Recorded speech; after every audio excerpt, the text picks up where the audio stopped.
Exactly. And so you mentioned value investing. So what is that?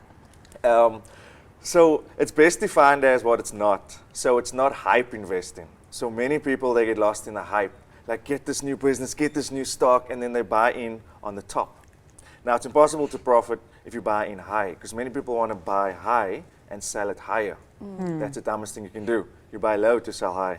So value investing, it's looking for what we call intrinsic value, which is the true value of the stock when it exceeds the market price. So you get more value than price.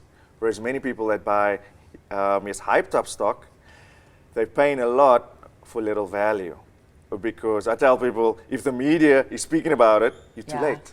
Right, isn't that true? Yeah. I wish I would have.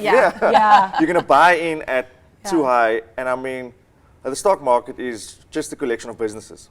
So when you're buying a stock, you have to look at it as a business analyst. So as a business, you don't want to make money, you want to make profit, and then use your profit for good, but you want to make profit. So if you're buying in at a super high price, you're squeezing your profit margins.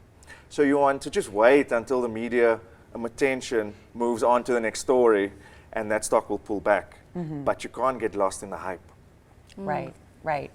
You've learned a lot of great lessons. You really started investing during the last recession, correct? Yeah. What else did you learn strategy-wise during that time? Because it's a little Wild West during the recession, isn't it? Yeah. Yeah, like I was also featured in Forbes, and they just asked me the same thing. You got in the 08-09 financial crisis, you got in when people were running away. Why did you pour your money in? And I said, well, two reasons. That was what my role model was doing, is Warren Buffett. So he says bad news is good news for the investor. And he says he likes a falling market because there's more value. He says when the market runs away with itself, that's when there's fear. So it's like having that mindset, okay, if you want to make money, you have to lead the herd. You can't follow the herd. So I was mirroring my role model. And the second thing is, the data is all the way back to the dot-com bubble in 2000, the Gulf War, World War II, World War I.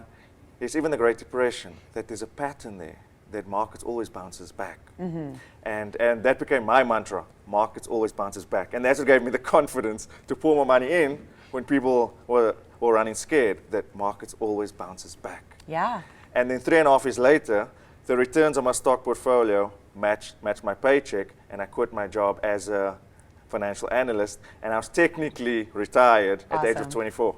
Amazing. Yes. Well, thank you so much for stopping by, Richard, and giving us a really interesting perspective on this conversation. Before we go, you do have an event coming up, correct? Yeah, so because my first speaking event in the States was such a success, we decided to do this online virtual event on exactly the same topic, which is the 3 secrets to financial freedom. Excellent. Wonderful. And it's for free.